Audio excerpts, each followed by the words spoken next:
Hey mga brods, eto pong si Chris Newsome ay yun nga after ng Gilas stint nila with Coach Tim Cone, isa nga ito sa mga gusto ring kunin ng SMB dahil yun nga may mga reports tayo mga brods na ito pong si Newsome gusto nga rin kunin ng SMB. Dahil syempre matatandaan nyo, paborito ito ni Coach Tim Cone, pero ito pong si Newsome gusto rin na ring mag-part ways dito sa Meralco Bolts mga kabrods Dahil mas gusto nga ni Newsome yung programa ng SMC Group. Dahil alam niya na malaki talagang chance na magkakaroon ka ng kampyonato, malaki ang mga bonuses, and ma-handle ka ng maayos ng mga staffs, management, coach, mga kabrods. Kaya ito pong si Newsome ay gusto ring mag-demand ng trade sa Meralco Bolts. Dahil alam naman natin ang Meralco, syempre nakakailang beses lang din naman itong nakakapag-kampiyon, pero inconsistent ito from the past few seasons dahil yung mga ibang players nga rin ito ay nati-trade na hindi natin alam kung nagpapalakas bang Meralco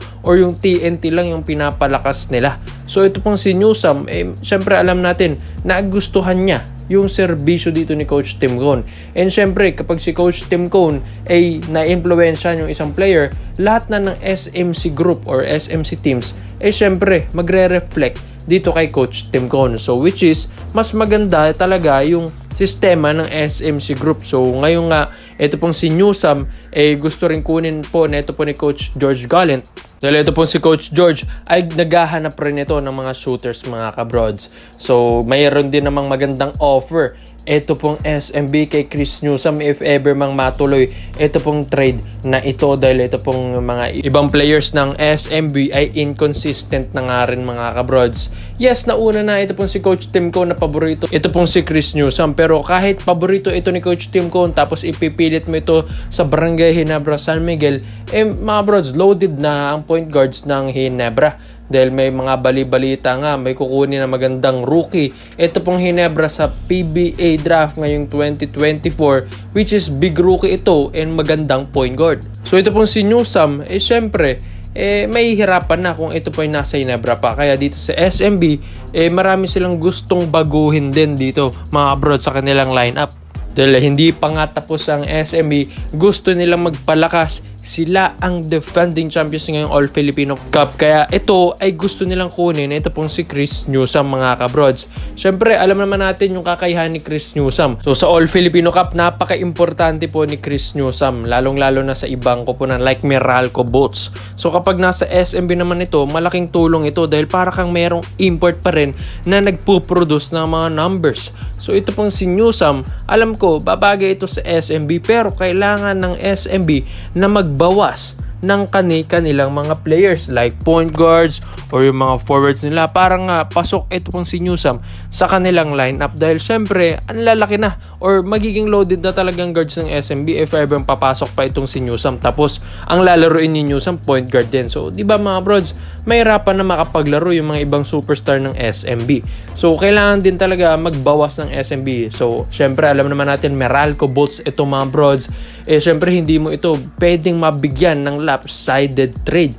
So kaya nga syempre MVP group ito So ito pong si Newsome, kung gustuhin man talaga na ito ng SMB, so sino ba ang kanilang bibitawan? Time out muna tayo mga brods. This video is brought to you by GGBet, isang trusted website mga brods. Marami kang pwedeng pagtayan dito, table tennis, mapa basketball, NBA, boxing, MMA, Mobile Legends. Madali lang din ang pakasya na pakasya out ni GGBet mga kabrods. Pwede ka sa Paymaya, under maintenance na ng Gcash, mapa bank transfer, coins.ph or Bitcoin. Mga brods, ilalagay nyo ang ating promo code. So punta kayo sa menu, promotions, para nga dumoble ang iyong bonus. So mga brods, ilalagay nyo lang ang ating Dunk 2024 na nakapin dyan sa ating comment section sa ibaba. Pati yung link mga brods sa link naman magre-register lang kayo, maglalagin lang kayo ng mga email nyo. And syempre, dadalhin nyo sa website. Kunyari, tataya tayo dito sa Golden State Warriors versus Dallas Mavericks. Tataya ako sa Golden State Warriors kung saan 2-5 ang tatayain ko. Tapos ang potential win, 18,821 pesos. Ibebet na natin yan mga brods. Syempre, 18k na yan. So, syempre, sana manalo tayo. So, ito naman, ito pong ating paboritong laruin. Ito pong coin win. So, 1 tong tinaya natin. Pero 9-6 ang ating napalanunan mga kabrods. So marami rin siyang mga partnerships mga kabrods And yun nga, kung gusto mong kumita na malaki, kay GGBet ka na. Isa nga sa mga nagiging rumors natin dito po kay Mr. Snowbadwa na ito pong si Mo Tautua. Gusto nang magpa-trade mga kabrods. Syempre nakakagulat din ito sa SMB management knowing nakakakampiyon lang na ito pong SMB dito sa Commissioner's Cup 2024 against Magnolia Hotshots mga kabrods. So ito pong si Tautua, isa po ito sa mga asset din talaga ng SMB. Lalong-lalo na kapag wala si Junmar Fajardo, napakalaking tulong ni Mo Tautua sa kanila. Kaya nagugulat na lang ako, bakit ba aalis si Tautua? Siguro nga mga bros, dahil din sa minuto na binibigay sa kanya ni Coach George Gallant. Minsan nga, nababangko na si Tautua. So isa rin siguro sa mga dahilan yun. Tapos siguro isa rin sa mga dahilan or baka may offer ito overseas mga kabrod. So isa rin sa mga dahilan dyan mga brod. So maraming dahilan pwedeng matrade ito pong si Mo Tautua or dahil sa kanya na rin yung dahilan. Kaya nga mga brod, hindi natin alam, baka may problem matters ito pong si Mo Tautua or may problema sa kanilang pupunan. So hindi natin alam yung buong storya. So bakit ito yung nabanggit ni Mr. Snow Badwa? So nakakagulat lang mga brods. Pero syempre para lang ma-preserve yung talent po ni Mo Tautua, syempre dadalhin nga ito sa Barangay Nebra San Miguel para naman mga brods, hindi ito mapunta sa ibang kupunan at mapakinabangan pa nila. So alam natin, siguro nga, ito pong SMB, baka may nakaalitan siya dito kung hindi man or if ever man, kaya siguro nagpapatrade ito or baka may offer rin talaga ito overseas. Pero hindi natin alam ang buong storya dito kay Mo Tautua, bakit ito ang nangyayari sa mga rumors na ito. Pero ito pong Barangay Nebra San Miguel, alam ko, isa ito sa mga mataas talaga magbigay na kupunan. So alam natin ng Barangay Nebra San Miguel, mataas talaga, and alam ko sila ang isa sa mga mataas ang kanilang salary cap. So kaya nga kayang bigyan nila ng batuhan ng magandang offer ito pong si Tautua, or kaya siguro nagdedemand ng trade si Tautua, nagdadahilan lang siguro ito para mailipat ito sa Barangay Ginebra San Miguel de la Ginebra. Kailangan na talaga nila ng big man, kaya kailangan nilang magpalakas. So kapag walang import, kanino sila pupunta? So si Japet lagi namang kinakain ni Junmar, si Sistan laging kinakain ni Junmar. So kailangan talaga nila ng stopper sa ilalim like Mo Tautua. So mabigat-bigat itong si Tautua mga brods. Kayang-kaya niya. Ito pong sina Junmar Fajardo at ibang mga bigs dito po sa atin sa PBA teams. So kaya nga kailangan din ito ng Ginebra, kaya ito ang mangyayari. 3-team trade ang mangyayari dito mga brods.